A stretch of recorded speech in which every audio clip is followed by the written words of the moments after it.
नमस्कार। भूल भुलैया स्टोरी है एक एनआरआई और उसकी वाइफ की। उनका नाम होता है सिद्धार्थ और अवनी। अवनी एक आर्कियोलॉजिस्ट भी होती है जिसका पुरानी चीज़ों में बहुत ज़्यादा इंटरेस्ट होता है। अवनी की वजह से ही सिद्धार्थ अपनी पुश्तैनी हवेली में रहने के लिए तैयार हो जाता है।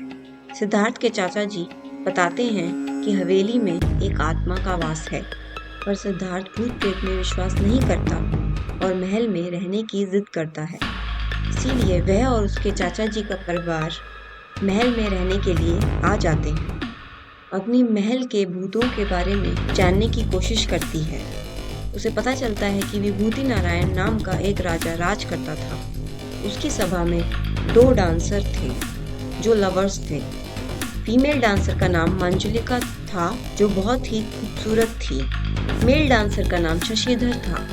विभूति नारायण भी मंजुलिका को चाहने लगा था, पर जब उसे पता चलता है कि शशिधर और मंजुलिका एक दूसरे को प्यार करते हैं और शादी करने के लिए भागने वाले हैं, तो भरी सभा में वह शशिधर का गला काट देता है। यह देख मंजुलिका को बहुत बड़ा धक्का लगता है और वह प्रतिज्ञा करती है कि वह इसका बदला जरूर लेगी और राजा को मार देगी। तभी से मंजुलिका प्रतिज्ञा करने के बाद वह फांसी लगा लेती है क्योंकि राजा उसे बंदी बना लेता है। तभी से मंजुलिका की आत्मा उस महल में रहने लगती है। जब अवनी को यह पता चलता है तो उसे स्टोरी अपने जैसी लगती है।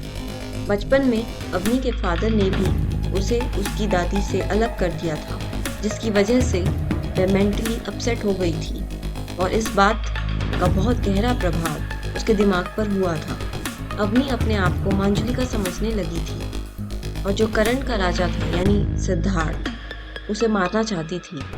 जब महल में अजीब घटनाएं होने लगी तो सिद्धार्थ ने अपने एक दोस्त आदित्य, जो कि साइकेट्रिस्ट था, उसे बुलाया। आदित्य ने ही पता लगाया कि अवनी मंजुलिका है।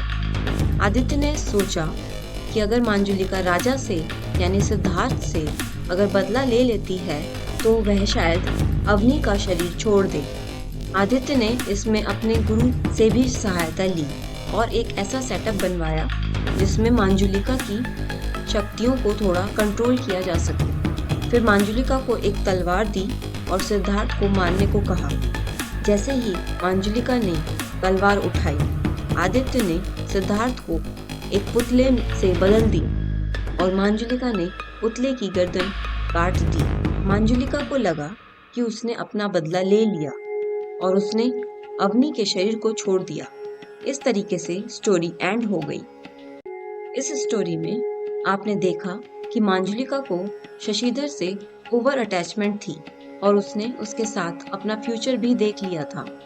मूवी से यह भी पता चलता है कि मंजुलिका को थोड़ा अहंकार और क्रोध भी था। पिछली वीडियोस में आपने देखा था कि जिस भी व्यक्ति में मैटेरियलिस्टिक डिजायर्स होती हैं और उसको अहंकार, क्रोध आदि भी होता है, वह व्यक्ति लोअर कॉन्शियसनेस में होता है। यानी जिस भी व्यक्ति में पदार्थवादी इच्छाएं होती हैं और साथ ही अहंकार और क्रोध भी होता है, ऐसा व्यक्ति लोअर कॉन्शियसनेस में होता है। लोअर कॉन्शियसनेस में होने के कारण ही जब मंजुलिका की मृत्यु हुई तो वह भूत योनि में चली गई और उसने अगला जन्म नहीं लिया। अवनी को भी अपनी दादी से ओवर अटैचमेंट था और कुछ मटेरियलिस्टिक डिजायर्स भी थीं। इसीलिए मंजुलिका की फ्रीक्वेंसी यानी सोच अवनी से मैच कर जाती है और इसीलिए मंजुलिका अवनी के शरीर में इजीली आ जाती है। जैसा कि आपने पिछली वीडियोस में देखा था कि एंगर और डिजायर्स की वाइब्रेशंस लोअर वाइब्रेशंस होती हैं और जो भी व्यक्ति एक्सेसिव एंगर और डिजायर्स में रहेगा वह लोअर वाइब्रेशन यानी लोअर कॉन्शियसनेस में ही रहेगा।